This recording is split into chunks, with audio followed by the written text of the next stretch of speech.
And in fact, of the three, nutrition was the one I knew the least about.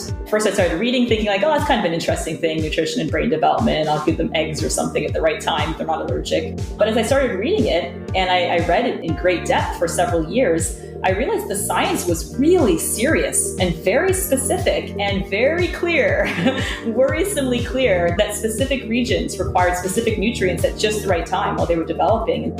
I think the important thing to remember is that Cerebelly is different from other food products in that it is based on Teresa's scientific discovery. Teresa discovered that there was all this information about how those 16 nutrients affect brain growth in children or help support brain growth in children. Cerebelly is how we productize that science. Welcome to Mindful Businesses, presented by Sarani, and I'm your host, Vidya Iyer. In our podcast, we bring to you brands that are mindful in their practices and processes. A mindful business adopts and employs sustainable social, economic, and environmental practices. Today, we have with us Dr. Teresa Pruzner and Nick Langan, co-founders of Cerebelly, science-backed baby food. Dr. Pruzner joins us from Ontario, Canada, and Nick joins us from New York City. Welcome, Teresa and Nick. It's a pleasure to have you both on our show. Hi, Vidya. Thanks so much for having us. I'm very excited to be here. It's great to meet you, Vidya, and thanks again for having us. The early years of an infant's health is important on various fronts, especially for them to grow and thrive mentally and physically. Some of the factors that NIH states is the first 3 years are crucial. Why is that? What is so important in those early months of postpartum? Yeah, especially with the brain in particular, it's just such a critical and unique moment in brain development. So as you probably know, most of your body continues to grow your entire life. And so if you break an arm, the bones will heal. If you get a cut, the skin will heal. The brain is very different. The entirety of the brain growth really happens in those first 3 to 5 years. At least about 80 to 90% of your entire brain growth happens in those very first period of your life. And during that period, specific regions grow during specific times. And once you've left that region of opportunity, you can't go back and grow it again. And that's why while you can heal your body, when you have a stroke or something, that part of the brain doesn't come back again. The first 3 years, I like to think of it as the Olympics of your brain development. It's really the time when you're setting the foundation upon which you will build the rest of your behavior, thoughtfulness, memory, everything is built on what you've created in those first 3 to 5 years. And when we think of the brain, it's not one homogeneous organ. It's various parts, and different parts are, of course, responsible for different activities, and their development also changes, and how much they grow over the next 18 or 36 months post-birth also changes. So what are some of the parts? You're absolutely right. And I like to say that every parent is actually a developmental neurobiologist. You've seen your kids grow, right? They don't learn to smile and talk and walk and throw a ball all at the same time. There's one window in their life when they start to learn to sit and roll over, another very different window where they start to use words. And those behaviors are simply a reflection of the part of the brain growing that's responsible for that behavior. And so it shouldn't be so surprising that some of the language areas of your brain start to really fire up around the age of 1 when the child's starting to say their first words. In contrast, let's say the part of your brain that's important for vision, especially basic vision, so color, lines, boundaries, things like that, that happens very early on, so 3 to 6 months. And again, that's when you might see your child just staring at a window and out a window and at the blinds. And what they're actually looking at is the lines that are made by the light. So they can see light and dark, and they're seeing these lines. And what this child's starting to realize for the very first time is that the world is surrounded by lines, and lines can form objects. And they're in fact an object in a world of objects. All that kind of fascinating things are happening, at very specific parts in your child's life. And most parents actually know when those times are. Teresa mentioned to me one time is that the different areas of the brain are made up of completely different proteins. And so one area of the brain is as different from another area as your liver may be from your lung. It's not just one big brain. There are a whole bunch of very different groups that make up the brain. When my kids were infants, I was militant about breastfeeding, and there were these articles which appeared in many prominent newspapers which talked about proteins which scientists are still discovering in a mother's milk, which actually help the child's brain development. And breast milk is such a precious resource that, if a mother's able to and she's able to breastfeed for as long as she can, I mean, it's such a gift to her child for sure. Breast milk is something I focused a lot on as well. I'm a working mom, of course. So we transitioned to breast and food fairly early on just because I didn't have the capacity to be exclusively breastfed for that whole first year. But it is, and beyond just the content of the milk itself, there's the psychological impact of the bonding of being with a child. Even things like the gut microbiome as you're feeding from the mother will probably be impacted by both the act of breastfeeding and the breast milk itself. There's so many unique parts about the breast milk. One thing that I do say is if you are exclusively breastfeeding your child, your breast milk does change with time. And so the milk that comes out at 1 month is different from what you're getting at 12 months or so. And there are certain nutrients that I like to remind moms to be attentive of. So things like zinc and iron, vitamin D, B12, vitamin E. These are sort of a set of nutrients that beyond 6 months, they start to come down quite a bit. Breast milk, it is a wonderful gift and there's nothing better. It is conscientious that as you introduce solids to sort of accommodate the natural changes that occur in the composition of milk as well. You really can have the best of both worlds if you're thoughtful about it. And you're probably the best person to ask, when should a parent start introducing solid? You are a neurosurgeon, you're practicing neurosurgeon, and you have to take time off from work to come on our show. So when is a good time to introduce solids? So this might surprise you, but I will actually say that I am not necessarily the best authority to say specifically when you should start solid. I think a lot of pediatricians are better positioned to me in terms of the way that you feed your child. I'm certainly very focused on what's in that food and how that food gets into your kid. I think there's just a lot of philosophies out there. There's a lot of science, a lot of recommendations. Most people say around 4 to 6 months. The AAP seems to switch year to year, whether it's 4 or 6 months. A lot of different techniques, things like baby-led weaning versus introduction of pureed. My experience with it all, and I would call this my maternal experience and rather my professional experience, is really kids are quite unique and moms are quite unique. And what works very well for one child might not work as well for another. So my specific approach was more taking the spirit of each sort of philosophy. I like the idea of baby-led weaning, the baby telling you what type of food and how much they can take. But some of my kids were much more amenable and much more happy if I was giving them purees in a spoon. And so for that child, I would take that approach. And ultimately what I did is I responded to the child's reaction, but the whole time being very attentive that they were getting the nutritional needs that they required. And how they got it was a combination of what I felt was right and what the child was willing to accept as being right. Children can be quite discerning. Even at 3 months, they would my daughter would just spit things out when she didn't like it. Yeah, there's the science and then there's the art. So Nick and you are brother and sister. Tell us about your product. How did you think about it? Part mom, part doctor? And where does Nick fit in it? I'll start it off and I might hand it over to you, Nick, for the second part of it. But as you know, I'm a neurosurgeon. My focus really was just clinical neurosurgery. And to make a very long story short, a couple of experiences on the pediatric neurosurgical ward as a trainee motivated me to study in great depth the biology of pediatric brain tumors, because I thought it was just such a horrific disease and there was more we could do for it. And that passion really drove me to study early brain development. So pediatric brain tumors are interesting. They're not like adult brain tumors that happen for a lot of reasons. A pediatric brain tumor often occurs because a part of the brain grows as it should, and it doesn't stop when it should. It just keeps growing, and then you get a brain tumor. And so it's heavily based in developmental neurobiology, and that's the reason I left clinical practice for about 7 years and went down to Stanford to study developmental neurobiology in particular. And as I was doing it, and it went quite well, we were able to find a new target for the most common pediatric brain tumor and take that to trial. But while I was doing it, I had my kids. And suddenly, when I had my kids, my focus kind of shifted from brain development in the context of disease to brain development in the context of a normal developing child.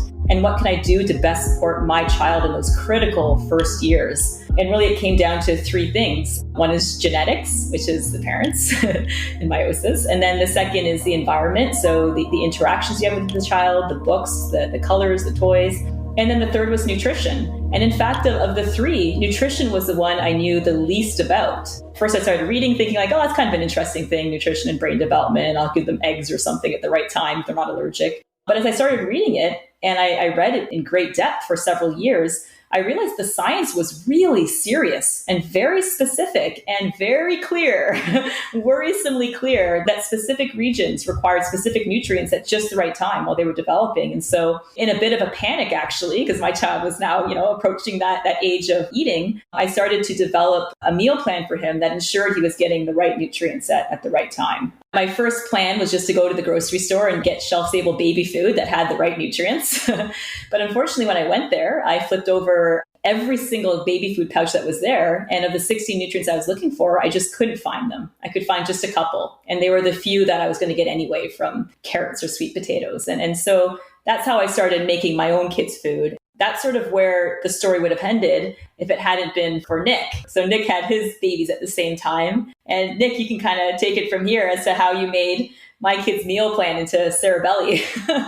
Yeah, absolutely. And I think Teresa came to me and mentioned, hey, there are these 60 nutrients that are so critical to supporting brain growth in children. And I'm doing all this work to create foods on my own. I'm cooking. I'm trying to find all these exotic ingredients and make them into baby food so that my kids can benefit from this. But it would be so much easier if I could just go to the store and purchase foods that had these nutrients. But she said, I did go. And unfortunately, out of 100 pouches that I flipped over, you could not find more than 3 or 4 of 16 nutrients. And the important thing there was that it wasn't 3 or 4 in any given pouch. It was that 12 or 13 of these 60 nutrients are completely absent from any store-bought food. And that's true today, other than Cerebelly. And that was so striking to me because it was something that I was hoping that my kids could benefit from. And the science was so important that I said, Teresa, me and you can now solve this for our kids. We have the science behind it. We can go out and create foods and make foods and spend the time to ensure that our kids get healthy foods. But what about all those other kids out there? We have to do something to enable the rest of the kids in the world to benefit from this science. With a background in understanding building businesses, I have a finance background and have seen many companies develop from early stage through late stage. I said, Teresa, if you want to make this a business, you figure out the science, you figure out the product, I can figure out the business side, and we can create a product that's going to help all these kids. And so it's been a great working relationship, and that's kind of how Cerebelly came to be. So what are these key nutrients? If you had to pick like 3 which were completely absent, and you think, Teresa, that it is really crucial, pick the top 3. I never thought about the top 3. I'll throw out 3 that come to mind. And so there are 3 that are not only crucial, but completely absent in shelf-stable baby food, absent in any meaningful amount in most store-bought baby food, but also importantly, something that kids are normally deficient in North America, and that breastfeeding moms are often deficient in North America during these critical stages. And so one of them would be choline. Choline is a fascinating nutrient. It's one that for some reason we let slide, even though its involvement in the brain is very clear. It's involved in many different levels. It's the basis of something called acetylcholine, which is one of the basic neurotransmitters, but it also is involved in myelin, so the lining of brain cells, and it's important even in the expression of specific genes that are important in brain development. And for some reason, not only is choline deficient in about 90% of North American breastfeeding moms, but it's also usually absent in multivitamins.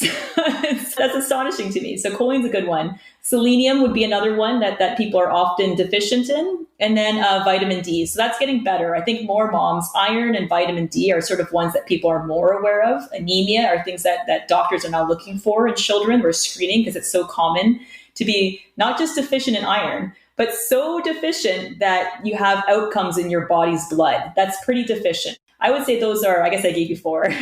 Those are 4 that I would really think about in my kid. So what causes rickets? It is vitamin D. So actually, I remember having this argument with my pediatrician because I was breastfeeding and I was insisting that I should supplement it with vitamin D. Mm-hmm. And at that stage in the 90s, he really didn't believe in that. He was a great doctor. And when I was insistent, he's like, okay, I don't want to be responsible for your kids having bow legs. So go ahead. And you were ahead of the curve because vitamin D. So this is interesting. When I had my first kid, my good friend was a neurologist. And this was before I had started really reading about nutrition. And the one piece of advice he gave me is supplement with vitamin D.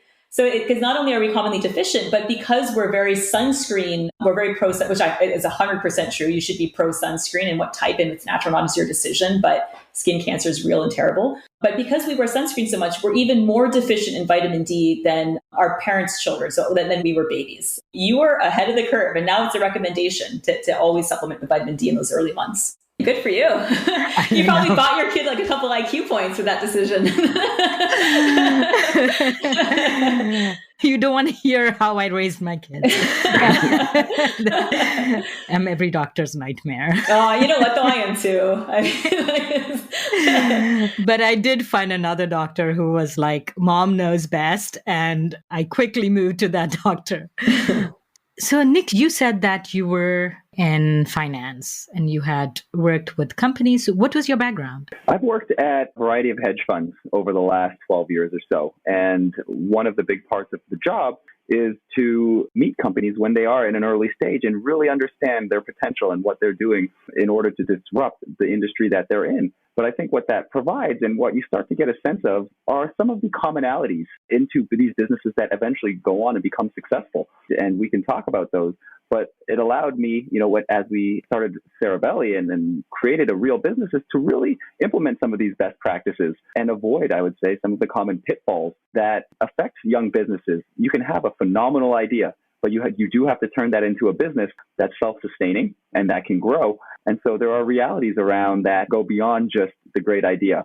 That being said, the great idea is the foundation of any good business. And without that, you're almost bound to fail.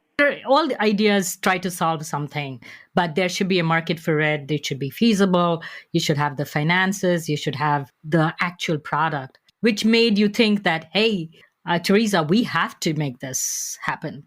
I think what appealed most to me was just the natural reaction you got when you told someone about this idea. It was the natural reaction I had when Teresa told it to me, and it was the natural reaction of every single one of our friends and family when we mentioned that to them, the science and how compelling it was and how deficient the foods that we generally rely upon are.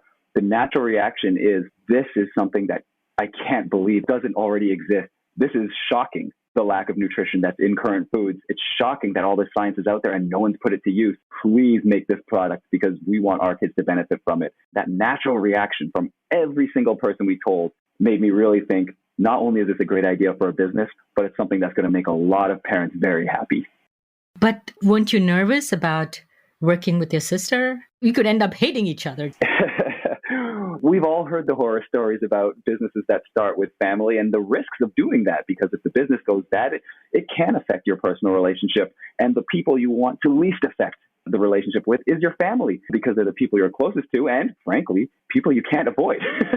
So you can't just say, oh, we're not friends anymore. You're going to see each other at the holidays. You're going to see each other all the time. What made me very confident, though, is that Teresa and I, we're always very close, but we have very different skill sets. And I think we both understood that early on.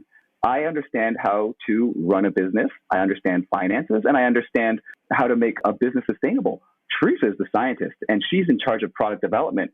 So whereas I may have some suggestions about the direction the company should go with R&D from a business perspective, in the end, I rely entirely on Teresa's thoughts when it comes to how best to translate science into products, because that's what's at the basis of Cerebelly. It's translating science into a product that a parent can use in a convenient way. And that's Teresa's specialty. Yeah, and I think just to add to that, I was obviously nervous because everyone don't mix family and business. And so just that in the back of my mind, it was nervous, but it's actually been completely wonderful because I know that I'm not going to compromise my relationship with my brother, and I trust my brother. And I know my brother is going to do not only what's best for the company, but he's not going to do something sneaky to me. And so I know I can just trust him on that. And taking that variable out, taking out that concern that maybe there's a small chance that at the end of the day, this person's not going to do what makes sense.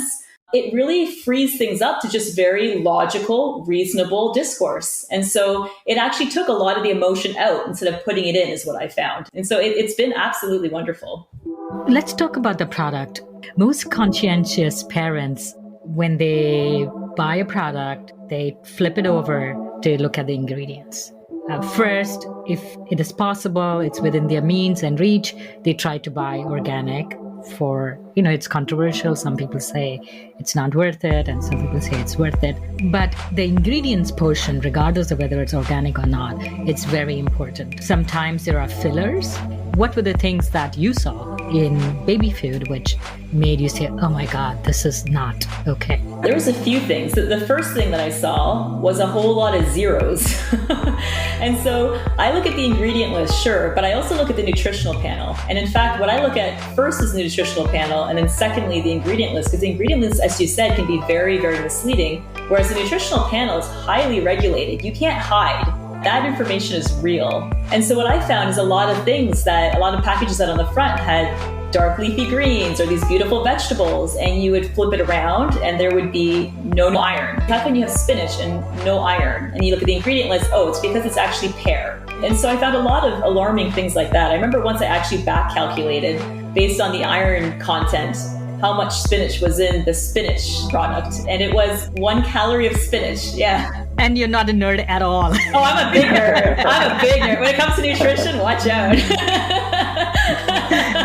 That's why I was like, this doesn't feel right? And there's other sort of misleading things. And so people think of omega-3s as being good for brain development, right? Which they are, but it's specifically DHA that is helpful in early brain development. Whereas there's other omega-3s that are not, and people would advertise omega-3s, but they wouldn't actually have the DHA in there. There's a lot of things that I didn't like, but the thing that really stood out was the fact that what were the zeros? There were zeros in everything except sugar. And so what you want is protein, fat, and nutrition. And what I saw was sugar and almost nothing else. Sugar, salt, and otherwise zeros. And so that's really what pushed me to say, okay, we need to switch those zeros to 20s and 30s. Nick, what was your experience? I'm assuming you don't come from a medical background or the science or nutrition background. No. It was your gut as a parent which told you like things were not okay. So what did you see in the packaging which, after your conversation possibly with Teresa, made you realize that it was not doing everything that could potentially do for your kids? For me, it's similar to what Teresa said with regards to the lack of actual nutrition that was in the pouches. But more importantly, it was that until the conversation with Teresa about the lack of nutrition in store-bought baby food, I really thought I was doing the best thing for my kids. I was going to the grocery store. I was buying the pouches that were organic and had the spinach on it and had the broccoli on it. I was looking at the age ranges that they were providing. And I really thought I was doing the best thing I possibly could for my kids. You have to only do the simple exercise, which frankly, I wasn't. I was reading the ingredients, but I wasn't looking at the nutritional panel and comparing it to what my kid really needed. And when you do that, as Teresa mentioned, all of a sudden you realize there's 0% of any meaningful nutrient in these pouches. And in essence, what you're getting, almost regardless of which pouch you're picking up, is a pouch of applesauce. And which kids love. Mm-hmm. Which kids love. And there will be the skeptic in me would say that great as a food company because the kid will always reach for that pouch and want more and want more and want more. But there's also another reality, which is that in order to be shelf stable, a baby food actually needs to have a certain level of pH. It has to be slightly acidic. And that's if you're using the most common form of manufacturing, which is called hot fill. And what that means is exactly what it sounds like. You take some ingredients, you boil them, you grind them up, and you put them into the pouch while they're still hot. And that creates sterility, and that makes the food shelf stable. It has nothing to do with preservatives or anything like that. Well, we've seen that marketing, but it's not. It's simply that the thing goes in hot. That creates a sterile environment, and that allows the food to be shelf stable. The problem is that those foods have to be acidic. And in order to be acidic, by definition, fruit has to be the main ingredient. There's no other real way around that. And so the skeptic may say, well, fruit is just to keep the food sweet so that kids eat more. But the practical side, which is in order to make very cheap baby foods, you have to use that method. And so fruit is the first ingredient. That's why we went, and when Teresa came to me with this product and said, Nick, this product has to be veggie first. Vegetables have to be the main ingredient in every single one of our pouches. We had to go out there and figure out how to do that. And what that involved was a specialized manufacturing process called retort. And it was a process that's a closed system that allows you to create that same shelf-stable environment, again, without any preservative, but also allows you to have a lower pH, whereby vegetables were the first ingredient. Once we realized that you could have a truly nutritious vegetable product, all organic, non-GMO, we said this is a no-brainer, pardon the pun. What was the process? What is it called? It's called retort, R-E-T-O-R-T. And it's actually a process that NASA developed because astronauts have this exact same problem. They needed shelf-stable foods, and they couldn't go up there with a bunch of applesauce. And so they developed a process which enabled shelf stability while providing true vegetable-based or protein-based nutrients in order to make the food. And so it's a process that's not widely used. It's more expensive, but it was the right thing to do. So how did you find out about this process? It started off with what I needed to be willing to even do the project, because I wasn't necessarily all in when he first brought it to my attention. I had a lot of other things that I was doing. So I thought, do I have the bandwidth to do Cerebelly? And it wasn't until I saw some other parents back at the same Whole Foods that I had been looking at pouches. And I realized that no matter what they picked, it was going to be the wrong decision for their child, and it was going to have a major impact. Well, it was going to be an impact that they couldn't get back later on. Once I said, okay, well, we'll do this. We'll make this baby food. I had some non-negotiables. And one was that it had to be highly nutritious. And to do that, it had to be vegetables. There was no other options. And so once we agreed that it had to be vegetables, then it was a matter of, okay, given that, how do we figure this out? And speaking to a lot of different food scientists and what have you, retort came to the front as the only way that we could do it at the time. And in fact, it was a huge barrier. So retort manufacturers often work with big soup companies and what have you, and none of them were willing to let us use their retort machine to make baby food. And so actually a huge chunk of our first, our seed round of funding went to buying our own retort machine so that we could make the baby food, because there was no other way around it. And so it really came from just this idea that the only way to do this properly is to do it with vegetables. And the way to do it with vegetables is a retort machine. So if no one's going to lend us theirs, we're going to buy our own. That's kind of how the whole thing went through. But it was stressful. What exactly does this machine do differently? So the major difference is that you can fill it first, and then through a process, it can then be heated while having already been filled. And so for that reason, the pH doesn't have to be so low. What is the packaging made of? Because if it has to be heated, it has to also not have leach into it. That's another reason why people don't do it, is that the packaging for retort it's a far more expensive packaging than you would normally use for just hot fill. Heavy metals and contaminants are something that's always been at the front of our mind. And so we actually test all of our products at the ingredient stage, but then also at the mix stage for heavy metals. And when we did that, we also test for hundreds of other contaminants as well, just to make sure there's nothing that's happening, whether it be the water at the farm or the soil at the farm or the vegetable itself or the way that we're mixing things together. No contaminant that we're aware of is present in the food. And so it's something we've been very conscientious. And that's actually how we ended up being the first shelf-stable baby food to get the clean label certification. It's a third party, and they actually just go and grab some of your baby foods just from a local grocery store. You don't get to give them the pouch. They just go to the grocery store, they pick out some pouches, and they will independently test for hundreds of different contaminants. If you pass their very, very high standards, then you get the award. And so we're actually the first shelf-stable baby food to get that award. What is the pouch made of? Is it just foil-based or? It's multi-layered. Yeah, the pouch is a multi-layered pouch. And one of the nice byproducts of using the retort process is that it actually enables the pouch to be recyclable. So we partnered with TerraCycle to ensure that every single one of our pouches is recyclable by parents. And we actually just achieved our 100,000th pouch recycled with TerraCycle. So that's something we're very proud of. And in the end, as Teresa and I thought about Cerebelly, it was super important to ensure that we were supporting brain growth as best we could in kids, but it was also really important that we leave the planet in a better place than we came. So what exactly does TerraCycle do? What role do they play? What ends up happening is that every parent who desires to recycle the pouches, we send them an envelope, which they can then keep their pouches in, and they simply ship that off to TerraCycle. TerraCycle then takes the pouches and through a proprietary process, which frankly, I don't know, is able to recycle all of them. So the parents don't have to rinse it out or anything. They just... No, we make it very convenient. You just ask us for the envelope and it comes to your house. You fill it with your used pouches and send it right off. It's a very convenient process. So Teresa talked a little bit about omega-3 and DHA, and you said DHA is very, very crucial. So what is DHA? So DHA is found to have, several roles in early brain development. And honestly, there's different nutrients that can help with its absorption, this and that. But it's also something that is commonly, that's very hard to come by in whole foods. And so it's very hard to come by. And for that reason, without supplementation, it's hard to get the sufficient amount that you want in a day. And when you talk about whole foods, you're not talking about the grocery chain. You're just talking about... No, I mean like non-supplements. Yeah. Real food.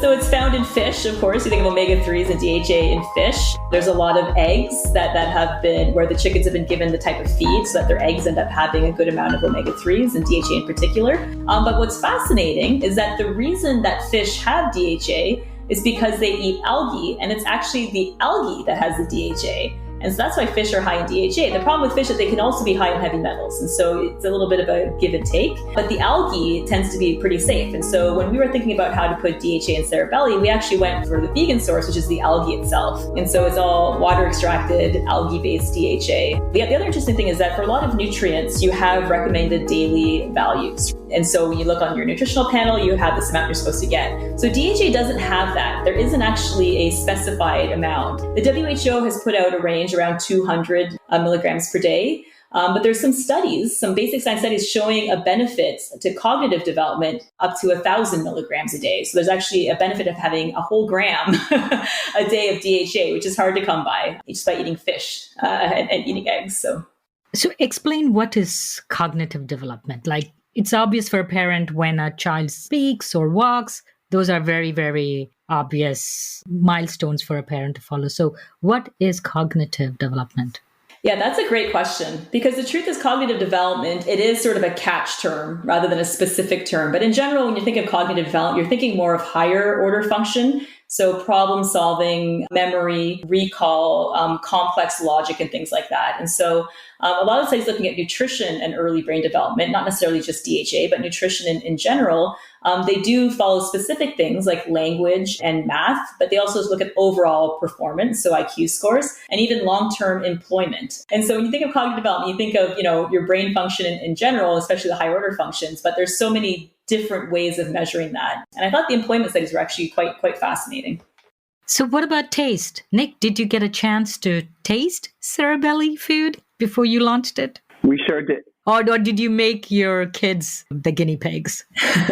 Unfortunately for our kids, they were the guinea pigs. And it was something that Teresa and I put a lot of thought into, as well as the nutritionists we work with. Teresa was introduced to some amazing nutritionists out at Stanford who really helped create some of the blends that we eventually used to produce Cerebelly. But the reality is this, as you mentioned, kids can be picky. You have to make the food taste good because it can be as nutritious as you want. But if the kids won't eat it, then you've already failed. As you said, our kids were the experimenters. We got batch after batch. And let me tell you, some of those combinations were not great. And so we were able to whittle it down to a bunch of foods that tasted great, that kids loved. We then tried it on more and more kids and found, I would say, the best combinations to launch with. But we were also mindful of the fact that we didn't want the food to be just sweet.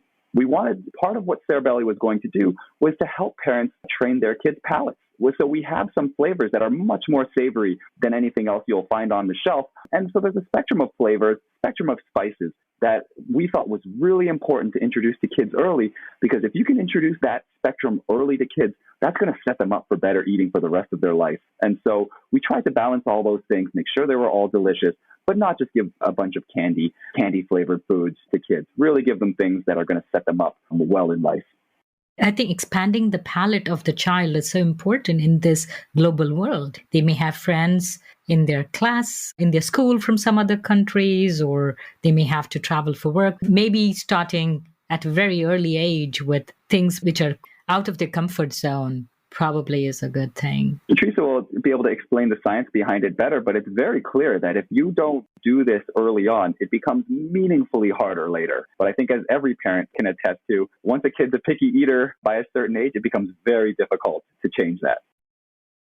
I certainly want to give a nod to Jackie Bartolo, who's an incredible nutritionist at Stanford who helped develop the entire Cerebelly line. So while I focused on the nutrition from the brain perspective, she certainly was responsible for just the general nutritional needs of a child growing up as well. It was important that we hit both of it, because while I'm a neuroscientist, I'm certainly not a nutritionist by training. She really put a lot of thought into nutrition in general, and one of them was early exposure to the palate of different types of flavors. Nick and I both grew up in Toronto, which is one of the most multicultural cities in the world, and enjoying different flavors. It's just been it's a big part of my overall happiness and quality of life. So I'm glad to be able to provide that as well.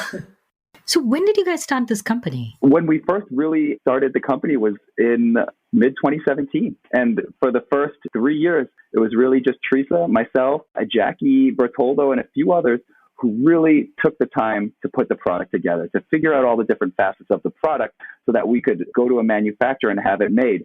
And then we really accelerated things in 2019. That's when we launched the company officially. September 2019, that's when we launched with Whole Foods and online. It was a long time between the time Teresa first came to me with this idea and the time we were able to get a product to market. But in the end, I think all the hard work was worth it.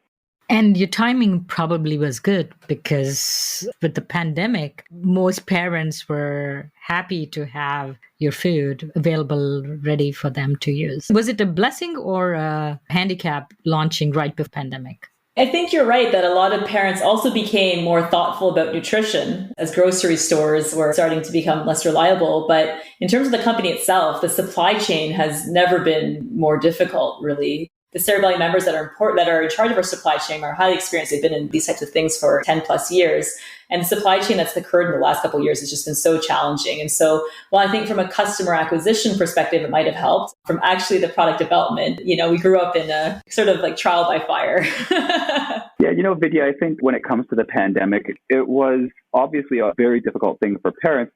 But from a company perspective, it was a bit of a mixed blessing in that it got parents, like Teresa said, focused on nutrition. It made them understand why it was so important to have healthy foods, because we started to see the benefits of vitamin D and things like that had in actually fighting COVID. And I'm not an expert in that, but it's certainly shown a spotlight on healthy foods and being generally healthy when it came to fighting sicknesses. The flip side of that is that one of the key principles that Teresa and I had when starting Cerebelly was accessibility. But to do that, we felt that you had to be truly omni-channel as a business. You had to be available in retail stores where people could go to the shelves and pick it up if they needed, but also direct to consumer, where if they wanted a service that they could subscribe to and get food bi-weekly or once a month, depending on their child's eating schedule, they could do that. Well, once the pandemic came around, that became very important because for a while, people were very worried about going into grocery stores. And so they had the opportunity to get the food online in a seamless way. And then once the world started opening up, the reality is retail is still just the most convenient way for many, many parents. And so once the world started opening up again, they were able to go in there and get the food. So I think having this philosophy of making sure that every parent had convenient access to Cerebelly really helped people purchase it or get access to it all through the pandemic. And that brings to my next question. You said it's accessible. So how much do your pouches cost and how do they compare with your peers or competitors? Our pouches cost somewhere around $259 to $279, depending on how many you purchase at a time. And I would say when it comes to the competitors, that's within striking distance of most organic, non-GMO baby foods. So if you went to Whole Foods, that's within, I would say, the normal range of the foods you would see there. And then below that, there are quite a few foods at around the $2 price point. So a slight premium to the other, I would say, the mass market organic pouches, and fairly in line with pouches like ours. So Cerebelly products are available once the kids start their solids, depending on the philosophy the parents decide to follow, 4 months, 6 months, and they can get for each month based on the development. Are they like targeted based on the child's different stages and milestones that are important, or is it the same food 6 to 12 months?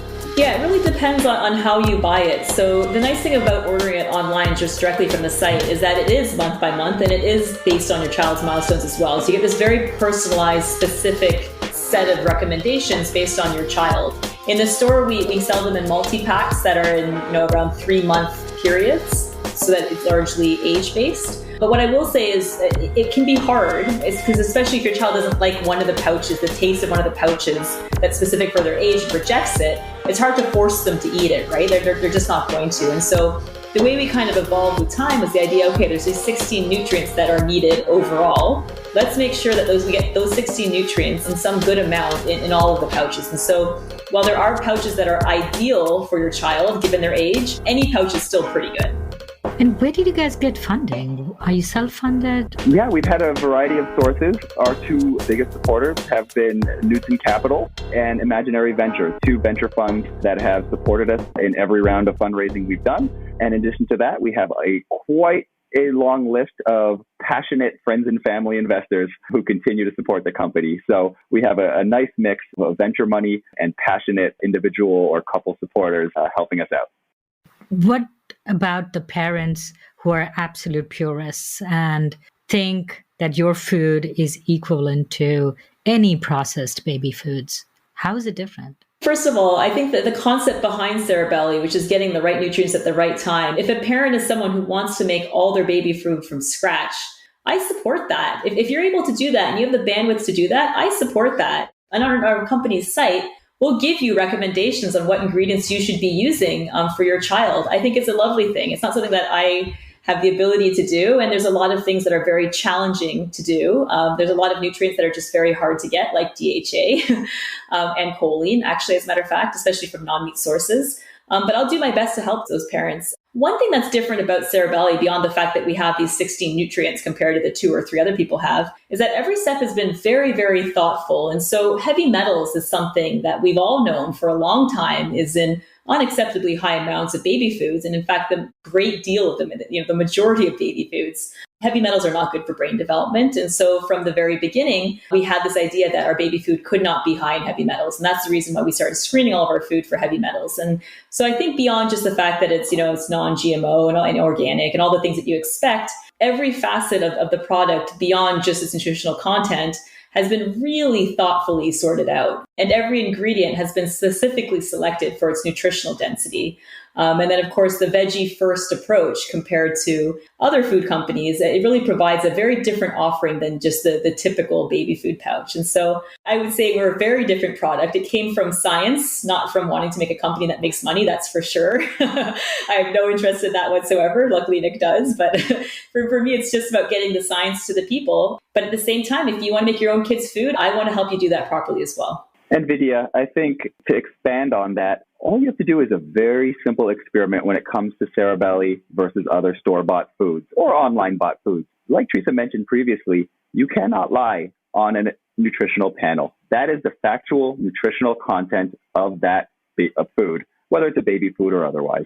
I challenge any parent to go into a grocery store, flip over a pouch of Cerebelly, any pouch of Cerebelly, and flip over any pouch that's otherwise out there, or compare it to any online provider of baby food who will also give you the nutritional information. Look at those two panels and you will immediately see the difference that all that thought makes when it comes to the final product. And so I think that's the big difference. The evidence is right there and it's very accessible. So how is this, what Teresa and you, Nick, are doing, different than just basic nutrition? How is it different? Can I just go to a nutritionist and consult with her or him and make my own products? Why is your product different? How is it different? I think nutritional science is very important in terms of how we feed our children and how we feed ourselves. But the reality is nutritional science changes over time. It evolves and certain things come in and out of fashion. The difference between that and Cerebelly is that Cerebelly is based on hard-coded biology. It is based on biological facts that will not evolve over time. It will stay the same 100 years from now as it is today. And I think that's a big difference when it comes to the product development.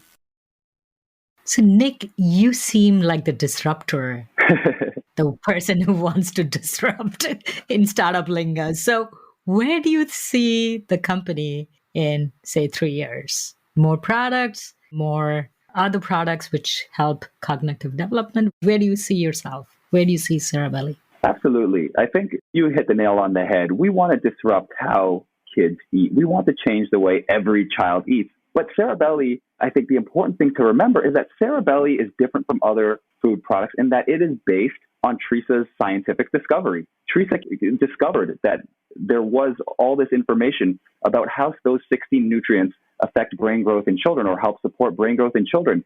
Cerebelly is how we productize that science, right? So the science came first, and then we've created a product to enable parents to have access, easy and convenient access to this very basic and important science. The good news is there's a lot of science out there, and none of it's being translated into food products. So as I look down the road, there's certainly the focus right now is on cognitive development, but down the road, there's a lot of science not being used to help support our children that I think is very important. That will always be the basis of what Cerebelly does. Look at the science, look at the facts, and then create products that give parents access to it. Hear, hear. And on that wonderful note, thank you so much, Teresa, Dr. Pruzner, and Nick, for coming on Mindful Business. It's been a pleasure to have this conversation. Thank you so much. Thank you so much. We're so excited that you were excited by what we're doing. You're listening to Mindful Businesses, hosted and produced by Vidya Iyer. We would love to hear from you. Send a voice note with your questions or comments to info@mindfulbusinessespodcast.com. Subscribe, rate, and review us on Apple Podcast. If you learned a thing or two from this episode, share it with one friend. We recorded this podcast in Lafayette, Indiana. Theme music was composed by Tatum Gale. Our marketing assistant is Caitlin Milligan, and our advisors are Jim Stone and Anupama Pastrija. This is Vidya Iyer with Mindful Businesses.